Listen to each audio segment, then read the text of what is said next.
tous devant tes yeux, tu verras en adorant combien le nombre en est grand. Quand sur la route glissante, tu chancelles sous la croix, pense à cette main puissante qui t'a béni tant de fois. Compte les bienfaits de Dieu, mets-les tous devant tes yeux, tu verras en adorant combien le nombre en est grand. Si tu perds dans le voyage plus d'un cher et doux trésor, pense au divin héritage qui là-haut te reste encore. Compte les bienfaits de Dieu, mets-les tous devant tes yeux, tu verras en adorant combien le nombre en est grand.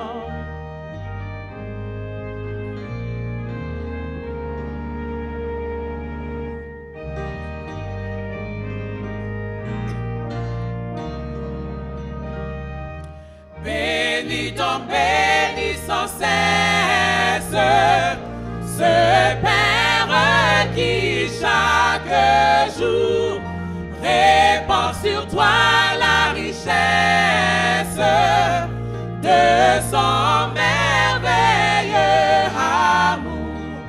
Compte les bienfaits de Dieu, mets-les tous devant tes yeux, tu verras en adorant combien le nombre en est grand. Amen. Nous enchaînons avec le 346.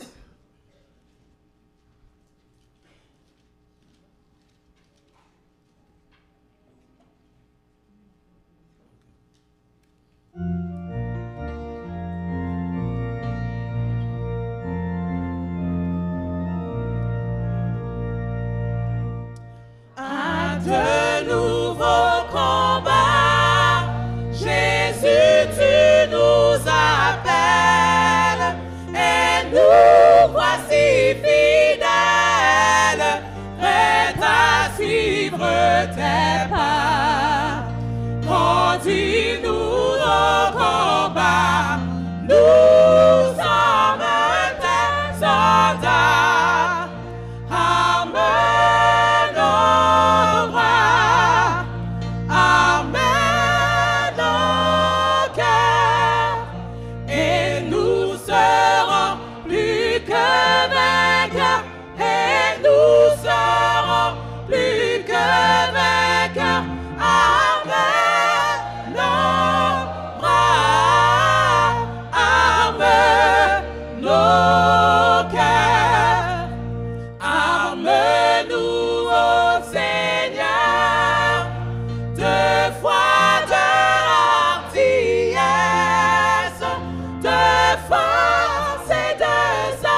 souffrant, nous aurons la victoire, la couronne de gloire.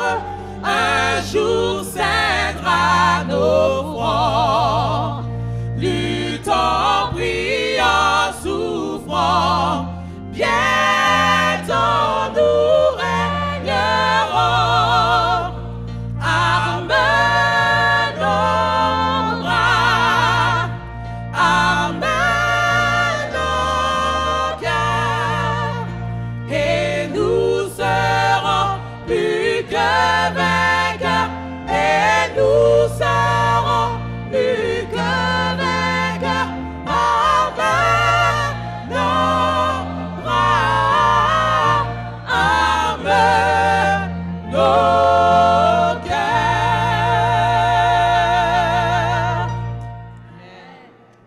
390.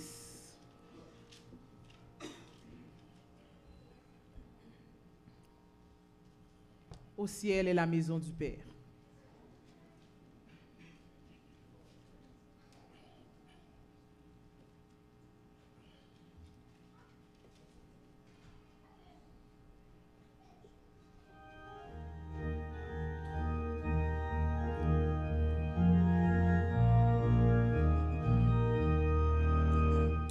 Au ciel est la maison du Père, étincelante de beauté, tout en elle est gloire et lumière, ineffable félicité.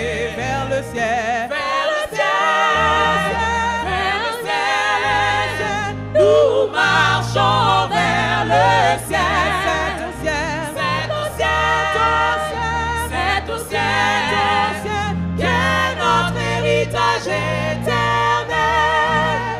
Là le bonheur est sans mélange, là le péché ne règne plus. C'est l'amour et c'est la louange, c'est la présence de Jésus.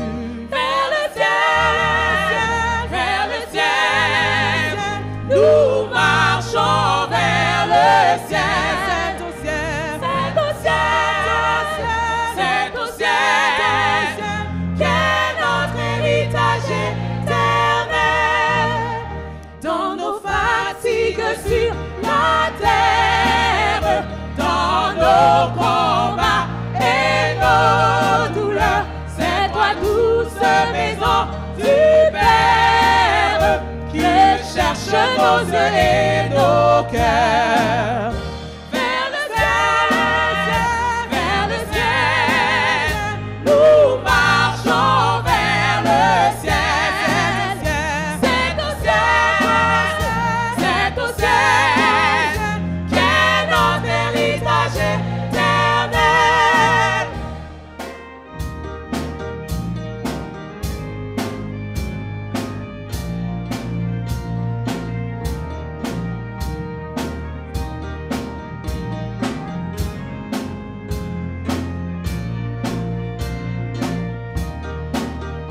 Jour de peine ou jour d'allégresse, tout se brise ou vent orageux. Poussez-nous, poussez-nous sans cesse vers notre demeure des cieux. vers le ciel, Vers le ciel, nous marchons vers le ciel. C'est au ciel, qu'est notre héritage éternel.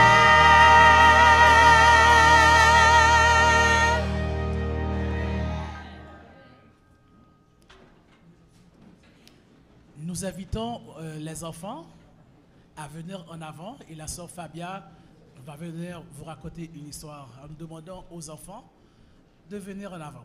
Nous Nul chantons- enfant n'est trop petit, 572. Et nous demandons aux parents d'envoyer leurs enfants en avant.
Bonjour les amis. Bonjour Stella. Allô? Vous avez passé une bonne semaine? Ok, maintenant je vais vous expliquer l'histoire. Notre histoire parle de service. C'est la petite servante.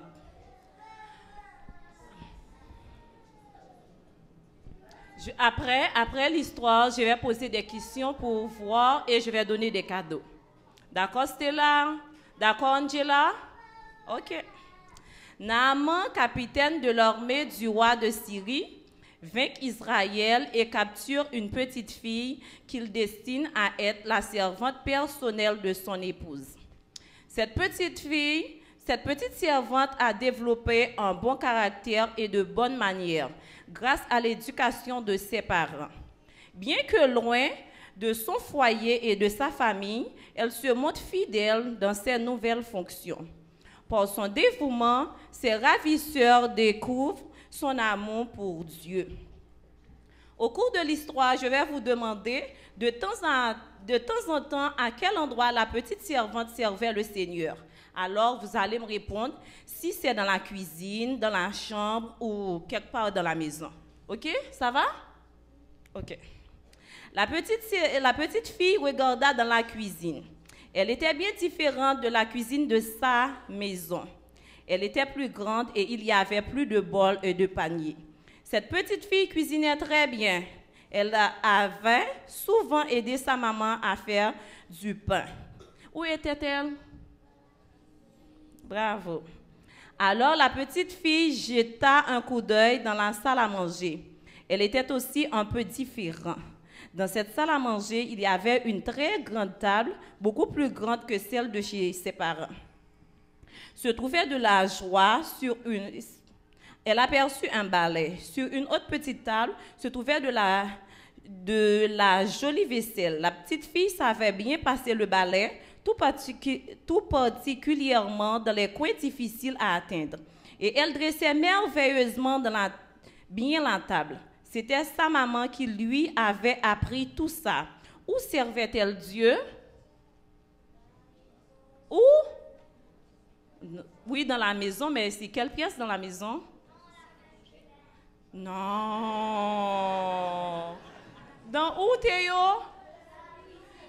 Oui, mais dans la salle à manger. Bravo.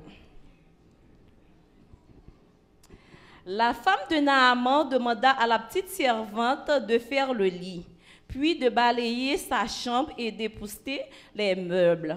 Où servait-elle Dieu? Dans où? Bravo, Stella. Elle n'abandonnait pas lorsque quelque chose était trop difficile. Elle ne murmurait pas, elle ne se plaignait pas, elle souriait tout en travaillant. Imaginez un peu, une servante qui sourit en travaillant. Elle était intelligente, elle mijotait de bons petits plats dont Naaman et sa femme raffolaient. Où servait-elle Dieu? Non, elle cuisinait. C'est où on cuisine? Dans la cuisine. Bravo. Elle connaissait Dieu. Elle désirait servir Dieu dans tout ce qu'elle faisait. Elle servait Dieu partout où elle était, que ce soit chez elle en Israël. Où servait-elle Dieu? Quand elle était en Israël, elle servait Dieu où? Dans sa maison. Bravo. Elle aurait pu en vouloir au capitaine Naaman de l'avoir racheté à son pays, à sa maison, mais elle avait confiance en Dieu et elle savait comment Dieu voulait qu'elle agisse partout où elle se trouvait. La petite servante servait Dieu en nettoyant, en cuisinant, en lavant, en s'occupant de la femme de Naaman, et tout en étant joyeuse, en obéissant, elle était un missionnaire pour Dieu. Maintenant, les questions. La petite servante était-elle une bonne travailleuse? Bravo. Comment a-t-elle servi Dieu? En nettoyant la maison, oui. Oui, en cuisinant. En priant, oui. En écoutant, c'est... En écoutant qui? Ses parents. OK. En écoutant, ben, c'est pas ses parents. Elle n'était pas avec ses parents. Quoi? OK. En écoutant la femme de Naaman. Bravo, les amis. Maintenant, c'est pour les parents.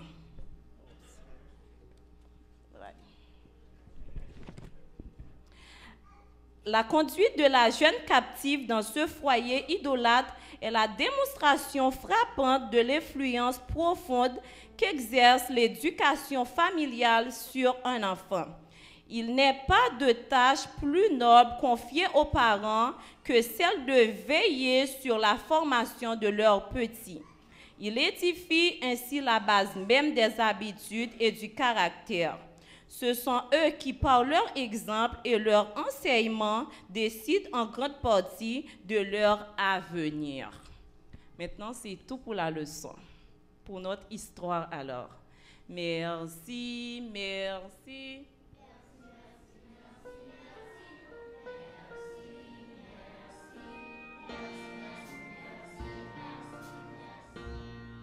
Merci à qui?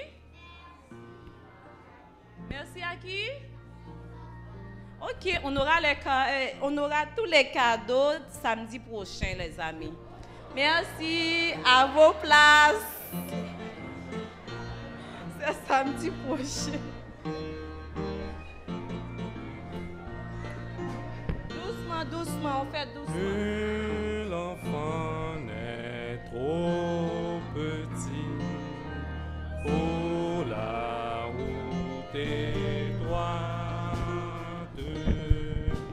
Quand le Seigneur l'y conduit, marchant à sa droite, même le plus jeune cœur peut être un temple au Seigneur.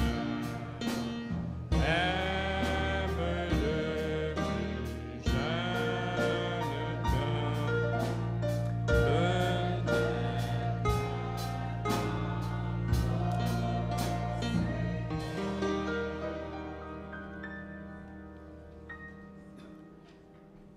Frères et sœurs bien-aimés, chers amis visiteurs, bonjour. Je rends grâce à Dieu pour cette opportunité qu'il m'a faite ce matin, qu'il m'a donnée pour être dans sa maison et pour parler devant une assemblée en si grand nombre. Frères et sœurs, vous qui avez fait le déplacement pour venir écouter la parole de Dieu, vous avez choisi la bonne part comme Marie. Et Dieu ne manquera pas de vous bénir. Je tiens à remercier la direction de l'Église pour cette occasion qui m'est offerte de parler au nom du Seigneur, plus particulièrement la direction des ministères personnels qui a fait le choix de mon humble personne. Je tiens à remercier aussi les chantes, Sœur Fabia, qui à la dernière minute a décidé de répondre à l'appel du Seigneur parce qu'il n'était pas prévu que les enfants soient dans le temple ce matin. C'est-à-dire, je n'avais rien préparé pour les enfants et j'ai parlé au responsable de la classe enfantine qui nous a dit qu'il allait voir ce qu'il va faire, s'il va trouver une personne.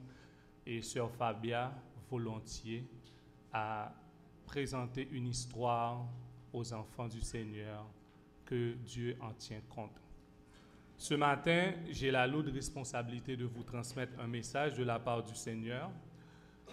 Ce message a pour titre « Ton Dieu ordonne que tu sois puissant ». Le titre du message, c'est tiré dans Psaume 68, verset 29. Frères et sœurs, l'une des plus grandes choses que le monde cherche aujourd'hui, sur le plan politique, sur le plan moral, sur le plan intellectuel, sur le plan économique et sur le plan social, est ce que nous appelons la puissance. L'histoire mondiale est remplie d'exemples d'hommes puissants. Le 5e siècle avant Jésus-Christ porte le nom de Périclès, parce qu'il était un éminent stratège, un très orateur, un homme d'État athénien. Mais il est mort de la peste dans la ville d'Athènes en 429 avant Jésus-Christ. Toute sa puissance a disparu le jour de sa mort. Une des grandes personnalités de l'histoire relate dans le temps de Moïse, c'est Pharaon. Pharaon est une grande figure de l'histoire mondiale. Il était tellement puissant au point qu'il ne voulait pas écouter la voix de Dieu parler à son cœur. Il voulait, dans sa toute-puissance, prendre la place de Dieu. Maintenant, où est Pharaon? Il n'est plus. À l'époque de Jésus, on parlait d'Hérode. Il était tellement puissant au point qu'il voulait faire échec au plan du salut, au plan de Dieu. Il tuait tous les premiers-nés d'Israël, pensant qu'il allait tuer le Messie. Le Messie devrait être le sauveur de l'humanité. Mais laissez-moi vous dire ce matin, aussi puissant qu'un homme puisse être, il ne peut faire échec au plan de Dieu. Maintenant, où est Hérode? Il n'est plus. Le temps nous manque pour parler d'Alexandre le Grand, de Churchill, de Fidel Castro, et j'en passe. En Haïti, on pouvait parler de François Duvalier, de Thibodeau, de Tiboulé, de Michel François, de Raoul Cédras. Maintenant, où sont leurs puissances? Ils ne sont plus. Frères et sœurs bien-aimés, toute puissance qui ne vient pas de Dieu est éphémère. Seule la puissance qui vient d'en haut est éternelle. Ces puissances que je viens de vous énumérer sont des puissances passagères. La seule et la vraie puissance que personne ne peut ébranler se trouve en Dieu et qu'en Dieu seul. C'est de cette puissance que ce matin, l'Éternel a utilisé mon humble personne de vous entretenir. Et c'est de cette puissance que je vais vous parler. Mais juste avant d'ouvrir la parole du Seigneur, inclinons-nous pour une courte prière. Éternel, notre Père, notre Dieu, je sais que tu es avec moi. S'il te plaît, sois avec l'assemblée de ton peuple, afin qu'ils puissent comprendre ton message et qu'en sortant d'ici, ils puissent être édifiés à salut et qu'ainsi ils puissent prêcher ton évangile pour la gloire de ton Saint-Nom. Nous t'en prions au nom de Jésus. Amen. Le texte d'inspiration du message nous dit « Ton Dieu ordonne que tu sois puissant ». La puissance que Dieu veut nous donner est la puissance du Saint-Esprit. Cette puissance que les serviteurs d'autrefois possédaient, c'est avec cette puissance qu'ils bouleversaient le monde pour faire éclater la gloire de Dieu. Quand cette puissance se met à l'œuvre, même ceux qui ne connaissent pas Dieu criaient haut et fort, c'est l'Éternel qui est Dieu. Rappelez-vous des paroles de Nebuchadnezzar au sujet de Daniel et de ses amis. Frères et sœurs bien-aimés, cette même puissance est encore disponible parce que Dieu l'a déclaré dans Psaume 68, verset 29, et la parole de Dieu, je récite, « Ton Dieu ordonne que tu sois puissant. Ce que Dieu ordonne, il le donne. » Mon frère, ton Dieu ordonne que tu sois puissant. Ce n'est pas petit problème pour là. Bon Dieu pas capable de résoudre. Ma soeur, ton Dieu ordonne que tu sois puissante. Yon lè, wap chercher problème qui a tracassé au lot. Pas pour elle, parce que bon Dieu déjà résout. Ton Dieu ordonne que tu sois puissant. Ce n'est pas une puissance pour dominer sur tes frères ou sur tes sœurs. Ce n'est pas non plus une puissance pour te donner la supériorité économique, ni une supériorité intellectuelle ou sociale sur tes semblables. Mais c'est la toute-puissance du Saint-Esprit. Et quand nous avons cette puissance avec nous, nous possédons tout et rien ne pourra nous nuire. Quand tu as la puissance de Dieu avec vous, apparemment, ou qu'à pas sembler rien, mais ou c'est un gros monde pour bon Dieu. Parce que la capacité d'un homme ou d'une femme de Dieu ne se mesure pas par la somme d'argent en banque, ni dans sa capacité intellectuelle, mais dans sa relation avec son Dieu. Oui, bien-aimé, les gens ou gen puissance bon Dieu avec ou c'est un gros monde ou pas n'importe qui. Pierre était un pêcheur de poissons. Permettez-moi ce pléonasme. Mais il avait la puissance du Saint-Esprit avec lui. Il rencontrait un mendiant paralysé sur son chemin. Le mendiant s'attendait à recevoir quelque chose. Alors, Pierre lui dit, « Je n'ai ni argent, ni or, mais ce que je te le donne. Au nom de Jésus-Christ de Nazareth, lève-toi et marche. » Frères et sœurs, voilà comment est manifestée la puissance du Saint-Esprit. Pierre n'avait pas d'argent, mais il avait la puissance du Saint-Esprit en lui et il l'a donné à ceux qu'il côtoie. Avec l'argent, vous pouvez acheter bien des choses. Avec l'argent, on peut acheter des armes, des gardes de corps, des caméras de surveillance. Mais seul Dieu peut donner la sécurité. Ton Dieu ordonne que tu sois puissant. Dans la Bible, tous les serviteurs de Dieu avaient la puissance de Dieu avec eux. C'est cette même puissance que les serviteurs et les servantes de Dieu devraient chercher pour prêcher l'Évangile. Frères et sœurs, nous cherchons trop de choses matérielles. La Bible nous dit chercher premièrement le royaume des cieux et sa justice, et toutes choses viendront par-dessus tout. L'ennemi détourne nos regards pour nous porter à aller loin de Dieu. Il met en nous le doute. Nous doutons trop souvent de la puissance de Dieu. Dieu nous dit qu'il prendra soin de nous dans les bons comme dans les mauvais jours.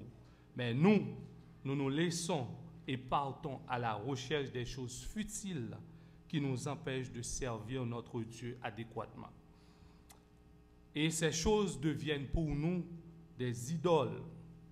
Réfléchissez ce matin, qu'est-ce qui constitue une idole pour vous? Dans Ésaïe 42, verset 8, Dieu nous dit qu'il ne donnera pas sa gloire aux idoles. Frères et sœurs bien-aimés, s'il y a une chose que Dieu ne tolère pas, c'est quand nous prenons sa gloire et la donnons à d'autres dieux. En parlant d'autres dieux, je vous invite à examiner avec moi le chapitre 1 du deuxième livre de 2 Rois, soit 2 Rois, chapitre 1er, versets 1 à 16.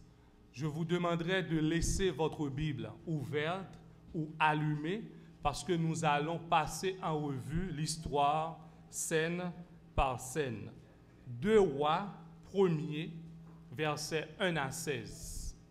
Et je vous demande de lire avec moi chaque fois que je vous invite à lire l'histoire avec nous. Êtes-vous prêts? Vous êtes prêts? Nous allons lire la première scène dans 1 Roi, dans 2 Rois 1er, versets 1 à 4. Nous allons stopper un peu au verset 4. Lisons ensemble. Moab se révolta contre Israël après la mort d'Akab. Or, Akazia tomba par le treillis de sa chambre haute à Samarie, et il en fut malade. Il fit partir des messagers et lui dit, « Allez consulter Baal-Zébul, dieu d'Écron, pour savoir si je guérirai de cette maladie. » Mais l'ange de l'Éternel dit à Élie le Tishbite, « Lève-toi, monte à la rencontre des messagers du roi de Samarie et dis-leur, est-ce parce qu'il n'y a point de Dieu en Israël que vous allez consulter Baal-Zébul, dieu d'Écron? C'est pourquoi ainsi parle l'Éternel, tu ne descendras pas du lit sur lequel tu es monté, car tu mourras. » Et Élie s'en alla. Frères et sœurs, dès le début du livre, nous voyons que le roi fait encore un pas de plus vers l'idolâtrie. Malade, il envoie consulter Baal-Zébul, qui signifie le seigneur des mouches ou de la souillure. Avec autant d'actes ténébreux que cette idole, derrière cette idole, c'est Satan qui se fait adorer, lui, que les Juifs appellent Béel-Zébul, le seigneur des démons. Alors, par devant le Seigneur, le sort d'Akazia est décidé. Parce que dans Ésaïe 42, verset 8, excusez-moi, il est écrit, « Je suis l'Éternel, c'est là mon nom, et je ne donnerai pas ma gloire aux idoles. » Et pourquoi? Parce que ces dieux, ou du moins ces idoles, sont comme des colonnes massives. Ils ne parlent point. On les porte parce qu'ils ne peuvent pas marcher. Et Élie, homme de Dieu, qui a la toute-puissance de Dieu avec lui, est chargé de lui annoncer sa sentence, comme jadis il l'a fait à son père Akab. Mais tandis que sous le règne d'Akab, père d'Akazia, il s'en était suivi quelques humiliations pour Élie, au point qu'Élie a dû s'enfuir dans les montagnes. Akazia, par contre, ne pense qu'à s'emparer de la personne du prophète par la violence. Ainsi, frères et sœurs, Akazia dépasse son père en ce qui a trait à la méchanceté. Il n'avait eu sous ses yeux que des mauvais exemples que lui laissaient ses parents, Akab et Jézabel. Au verset 3, le verset 3 nous dit, « L'ange de l'Éternel dit à Élie, le Tishbite, « Lève-toi, monte à la rencontre des messagers du roi, et dis-leur, est-ce parce qu'il n'y a point de Dieu en Israël que vous allez consulter Baal-Zébul, dieu d'Écron? » Frères et sœurs, notre Église a besoin des hommes et des femmes comme Élie pour porter le message du Seigneur. Sœur Ellen White va plus loin et elle déclare, et je cite dans Éducation, « Ce dont le monde a le plus besoin, c'est des hommes, non pas des hommes qu'on achète et qui se vendent, mais des hommes profondément loyaux et intègres, des hommes qui ne craignent pas d'appeler le péché par son nom. » Fin de citation. Imaginez un moment, frères et sœurs, si Dieu aurait un message pour les dignitaires de ce pays, là où vous vivez. Pourrait-il compter sur vous ou pourrait-il compter sur nous en tant qu'Église? En ce sabbat d'évangélisation, pensez-vous que si Dieu allait donner un message aux grands de ce monde, il allait faire appel à moi ou à vous? Réfléchissons un peu de temps, combien de fois nous avons raté l'occasion de témoigner pour Dieu et nous avons passé à côté. Bref, passons à la deuxième scène. Nous sommes au versets 5 à 8 et lisons ensemble les versets 5 à 8.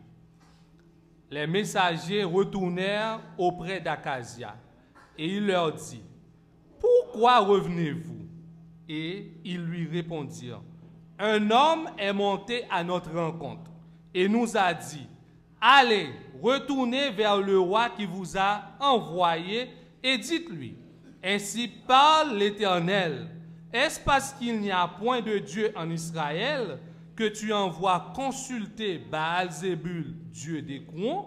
C'est pourquoi tu ne descendras pas du lit sur lequel tu es monté, car tu mourras. » Akazia leur dit, « Quel air avait l'homme qui est monté à votre rencontre et qui vous a dit ces paroles? » Ils lui répondirent, « C'était un homme vêtu de poils et ayant une ceinture de cuir autour des reins. » Et Akazia dit, « C'est Élie le Tishbite. » À remarquer ici, frères et sœurs, les serviteurs donnent le message mot pour mot au roi, comme nous sommes capables de dire en créole, parole pour parole.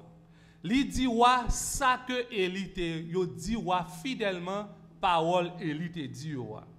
Frères et sœurs bien-aimés, en tant que chrétiens, nous ne pouvons pas prononcer n'importe quelle parole avec notre bouche. Parce que l'ennemi a veillé qui ça qui saute dans la bouche nous pour être capable de reconnaître qui est ce monde que nous sommes. N'oubliez jamais ce verset.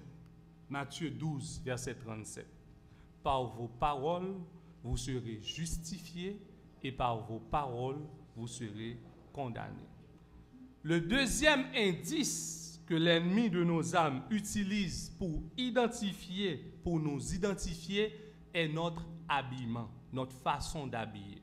Relisons ensemble le verset 7 et 8. Akazia leur dit, « Quel air avait l'homme qui est monté à votre rencontre? » Ou du moins, comment s'est-il habillé? Quel type de vêtements qu'il portait? Quel air avait l'homme qui vous a rencontré? Ils lui répondirent, c'était un homme vêtu de poils et ayant une ceinture de cuir autour des reins.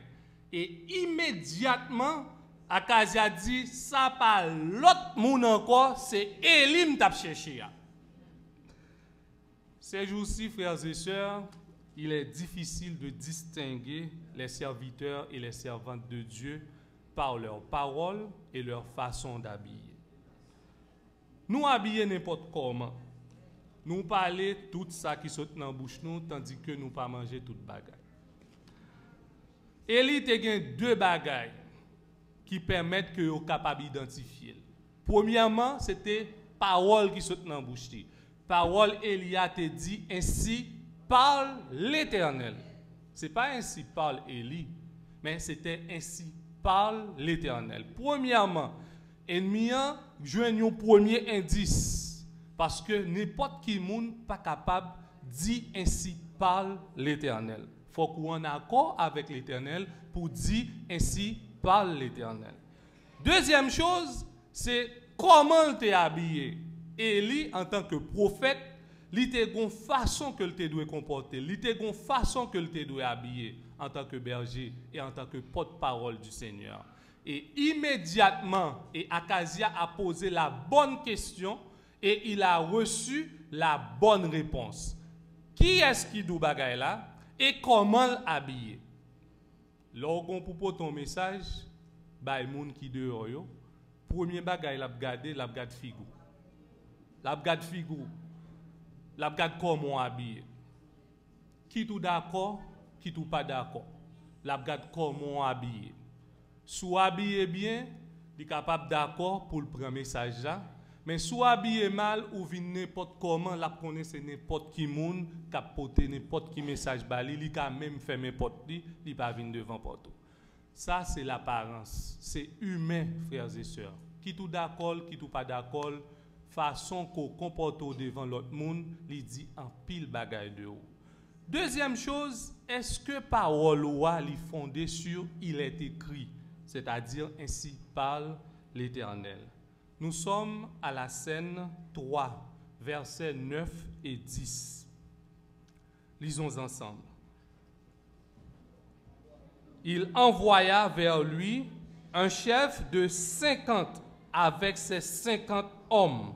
Ce chef monta auprès d'Élie, qui était assis sur le sommet de la montagne, et il lui dit, « Homme de Dieu, le roi a dit, descends. » Et Élie répondit au chef de 50, « Si je suis un homme de Dieu, que le feu descende du ciel et te consume, toi et tes 50 hommes. » Et le feu descendit du ciel et le consuma, lui et ses 50 hommes. Gardons puissance.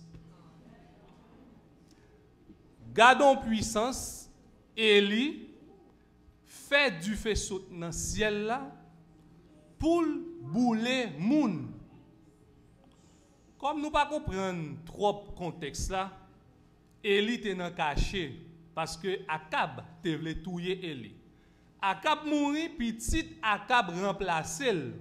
Maintenant, petit Akab songe Élie te tuer tout prophète yo. Élie te dans marron. Petit Élie vient découvrir Élie. Maintenant, frères et sœurs, qui ça que le fait? Il dit, ah, c'est moment pas maintenant qui arrive. Maintenant, moi pral mettre la patte sous Élie. Bon, mes amis, est-ce que Élie était un bandit? Pour que Akab voyait à l'arrêter Élie, combien de monde il voyait à l'arrêter? Il voyait 51 moun à l'arrêter Élie. Un chef de 50 plus 50 soldats. Bagay ça m'boko wel. Là où voyait à l'arrêter au monde, c'est toujours 2 ou 3. Si son gros bandit peut-être yo capable voyer quelques moun camper l'autre côté. Mais moun qui pral parler al pape 50. Mais Akab li pour sûr que le pape perdu Élie ça l'a cherché a. Homme de Dieu a li voyer 50 moun al barrer Élie. Élie était un homme de Dieu, frères et sœurs. Il avait la puissance du Saint-Esprit avec lui. Et Dieu lui a confié un message. Il ne parlait pas de sa propre personne, il parlait de la part de Dieu.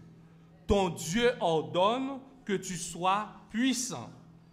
Ou même qu'il a eu qui a prêché l'évangile.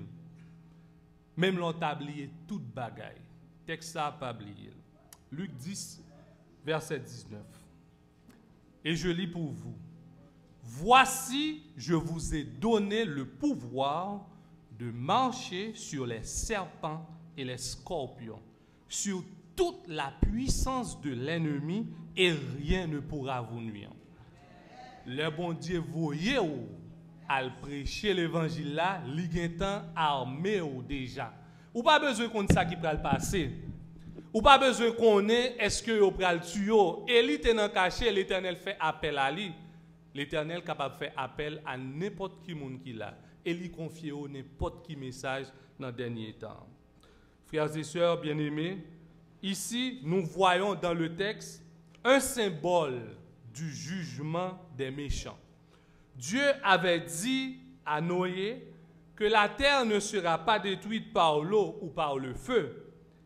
Si Élie est capable de faire descendre le feu du ciel pour consumer les méchants qui l'attaquaient, à combien plus forte raison pensez-vous que notre Dieu qui est tout-puissant ne détruira-t-il pas les méchants qui nous accablent?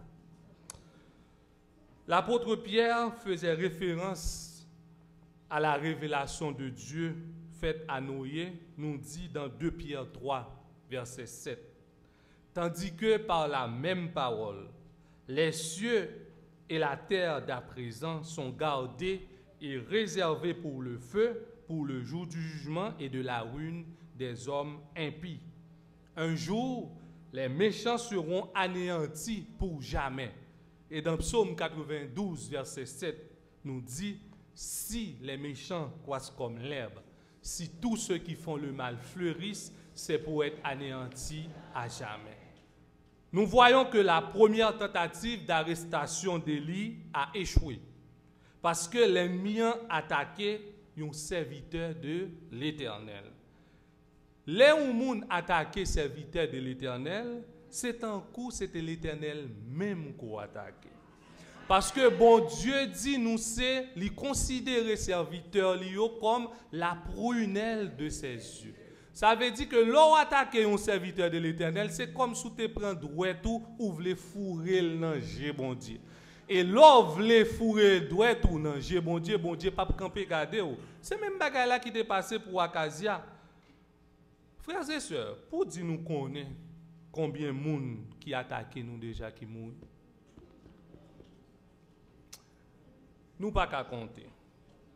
Pour dire qu'on est combien fois diable a fouillé trou pour vous, au lieu qu'on tombe là-dedans, c'est lui-même qui tombe là-dedans. Retournons dans le texte. Nous sommes dans 1 roi, 2 rois 1er, versets 11 à 12, scène 4. Vous êtes prêts? Je vous ai dit, laissez votre Bible ouverte. Lisons ensemble. Akazia envoya de nouveau vers lui un autre chef de 50 avec ses 50 hommes. Ce chef prit la parole et dit à Élie, « Homme de Dieu, ainsi a dit le roi, hâte-toi de descendre. » Et Élie lui répondit, « Si je suis un homme de Dieu, que le feu descende du ciel et te consume, toi et tes 50 hommes. » Et le feu de Dieu descendit du ciel et le consuma, lui et ses 50 hommes. Combien de monde qui mourit là? 102. Il y a 102 personnes qui mourent sous compte qui est? Sous compte qui est? Si Akazia te levé là consulter Baal-Zébul, c'est lui qui t'a mouru pour compte lui parce que Élie t'a croisé avec elle, Élie t'a bal message soit le repenti ou bien le mourir parce que parole bon Dieu pas arrêter sans effet. Akazia pas aller. Nous pas mettre accent sur monde qui peut aller voyer monde à consulter loi pour yo en Haïti ou bien quel que soit côté. C'est pas but message là. Mais m'a dit sous conscience Élie gagné combien de monde qui mourit? 102. Il y a 102 personnes qui mourent sous conscience Élie dans excusez-moi, sous compte Akazia dans combien de jours? Dans un seul jour. Ou t'as dit monsieur t'as pris conscience. Monsieur va continuer. Nous dans scène 5 verset 13 à 14. Akazia envoya de nouveau 2 rois 1er, versets 13 à 14. Lisons ensemble. Akazia envoya de nouveau un 3e chef de 50 avec ses 50 hommes. Ce 3e chef de 50 monta et à son arrivée, regardez bien ça le fait, il fléchit les genoux devant Élie et lui dit en suppliant, « Homme de Dieu, que ma vie, je te prie, et que la vie de tes serviteurs et de ces hommes, de ces 50 hommes et de tes serviteurs soit précieuse à tes yeux. Voici le feu est descendu du ciel et a consumé les 2 premiers chefs de 50 et leurs 50 hommes, mais maintenant que ma vie soit précieuse. » Ça nous est là. Oui, monsieur, son monde qui est intelligent. Il te gagne puissance bon Dieu avec lui, il te gagne la crainte de Dieu. Monsieur te gagne l'esprit de discernement. Tout l'autre chef Totoma qui t'est passé, c'était chef même Jean Avel. Yo te gagne zam même Jean Avel. Yo te gagne pouvoir même Jean Avel, mais ça que monsieur gagne que l'autre chef yo pas gagné, c'est la crainte de Dieu. Il est dit dans la Bible, Dieu résiste aux orgueilleux et il fait grâce aux saints. Monsieur était un monde qui était humble. Il paraît devant papa Élie, il met à genoux. Il dit, papa Élie, s'il vous plaît, moi j'ai madame, moi j'ai petit. Son job m'a fait papa Élie. Moi quitte madame nan, la caille. Ti moun yo grand goût. Faut que chèque la entre chaque 2 semaines. Moi vinn faire job là papa Eli, s'il vous plaît, bonne chance. Et non seulement pour moi, mais ouais 50 moun sa yo dans même situation avec tant pris ba yo chance pour moi, tant pris. Qui ça Eli fait? On continue nous dans scène 6, dernière scène. L'ange de l'Éternel dit à Élie, descends avec lui. N'aie aucune crainte de lui. Et Élie se leva et descendit avec lui vers le roi. Verset 16. Il lui dit, ainsi parle l'Éternel, parce que tu as envoyé des messagers pour consulter Baal-Zébul, Dieu des cons, comme s'il n'y en avait point de Dieu en Israël, dont on puisse consulter la parole, tu ne descendras pas du lit sur lequel tu es monté, car tu mourras. Est-ce que le message a changé? Même message là, depuis au commencement, dans mi-temps, monsieur Odimeli, même bagaille là, Eli rive dans la fin, li bay monsieur parole là, Jean de. Ça veut dire que Eli pas un monde qui t'a fléchi genou devant monde qui pi au passé. Eli c'était un serviteur de l'Éternel et c'est peut-être ça l'Éternel te mettait puissance li dans Eli. Maintenant moi penser et moi crois que bon Dieu m'a servi al capable mettre puissance li dans où dans li. Il est capable de confier le message à n'importe qui monde et n'importe qui monde qui l'a depuis yo sanctifié yo mettez à part pour bon Dieu est capable d'utiliser pour ébranler le monde pour faire connaître que c'est l'Éternel qui est Dieu. Frères et sœurs, c'est ici l'épisode le plus lamentable de Akazia. Il en vient à chercher Dieu par l'occultisme, par la magie, pour savoir s'il allait conserver son trône. Mais, m'a dit nous, bon Dieu, c'est un Dieu compatissant. Il ne voulait pas tuer Akazia. Bon Dieu voulait porter Akazia à prendre conscience de son état. Vous avez vu, il y a environ 1 mois, que Dieu a pardonné à qui? À Manassé. Manassé était un roi Israël aussi. Dieu a envoyé un message à Manassé et Manassé s'est rendu compte que c'est l'Éternel qui est Dieu, il s'est converti. De la même manière, bon Dieu voyait même message à roi Akazia. Au lieu que Akazia prenne conscience pour humilier au pied de Dieu, Akazia montait orgueil. Frères et sœurs, Élie n'a pas le choix aussi. Dans Ézéchiel 18, verset 23, et je lis pour vous. Il dit, ce que je désire, est-ce que le méchant meurt, dit le Seigneur, l'Éternel? N'est-ce pas qu'il change de conduite et qu'il vive? Malheureusement, ce n'était pas le cas pour Akazia. Au contraire, après avoir reçu le message, il voulait finir une fois pour toutes avec le messager de Dieu. Il pensait qu'il était puissant, mais la vraie puissance ne se trouve qu'en Dieu et qu'en Dieu seul. Élie était un messager de Dieu. Nous aussi, nous sommes des messagers de Dieu. S'il désobéissait, frères et sœurs, il allait porter le sang d'Akazia. Car dans Ézéchiel 33, versets 17 à 19, et je lis pour vous, la parole du Seigneur déclare, « Fils de l'homme, je vous ai établi comme sentinelle de la maison d'Israël.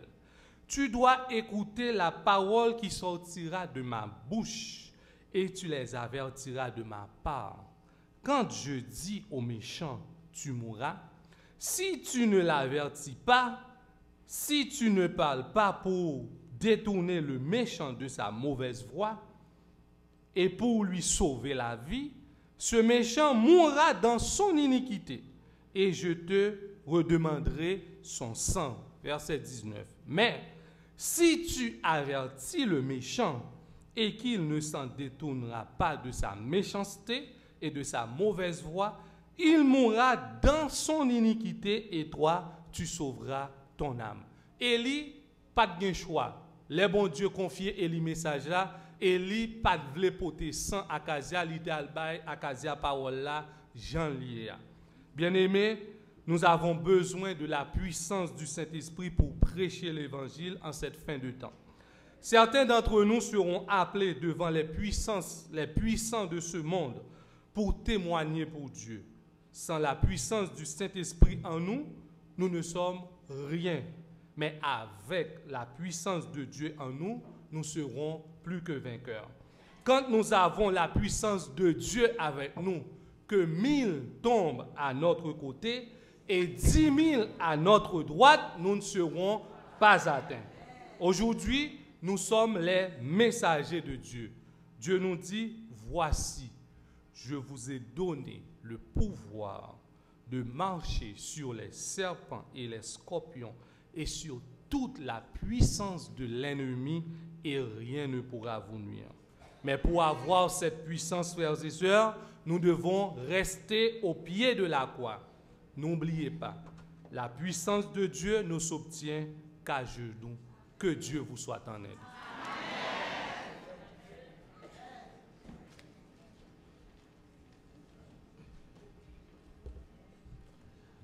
Nous remercions le frère Enso qui nous a délivré un message pour nous rappeler que nous sommes puissants. Que Dieu nous aide à toujours rester fervents et à toujours garder la foi et ne jamais lâcher prise. Pour terminer le programme de ce matin, nous allons nous lever et nous allons chanter les strophes du numéro 369 de nos hymnes et louanges.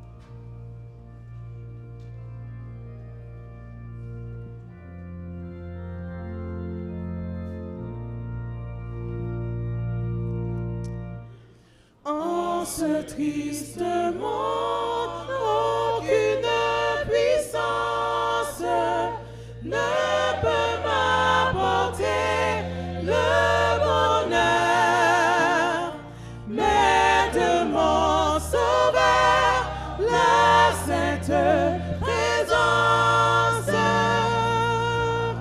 donne paix et joie à mon cœur.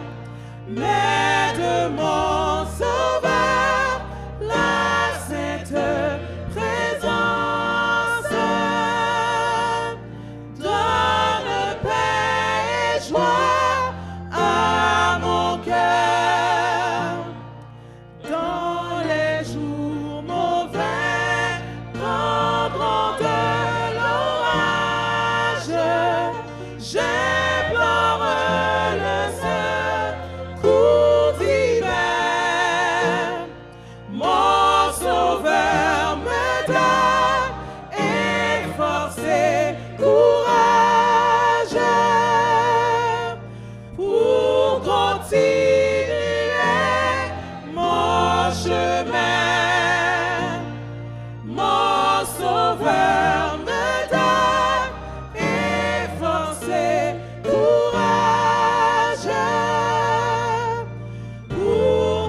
Et maintenant, que le Dieu Tout-Puissant nous envoie avec l'onction de sa paix et de sa grâce, qu'il nous accorde une double portion de son Saint-Esprit, afin que nous puissions prêcher sa parole au nom de Jésus. Amen.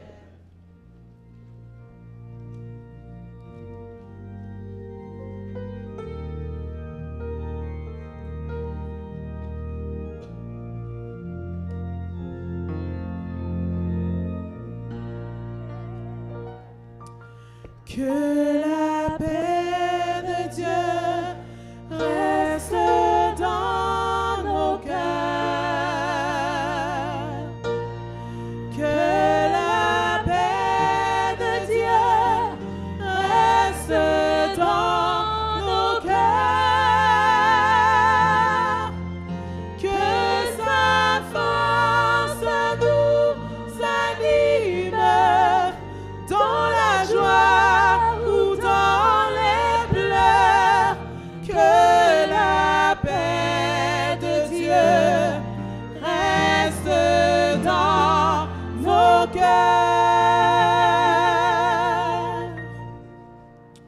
Pour favoriser la sortie, nous allons chanter au numéro 515, C'est à l'ombre de tes ailes.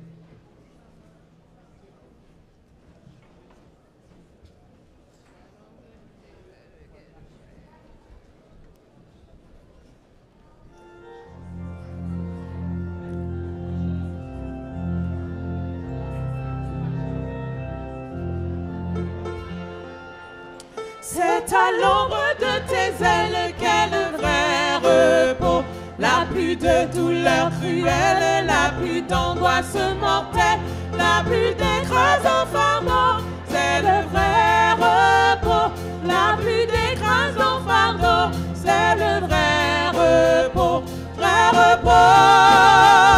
paix parfaite et bonne.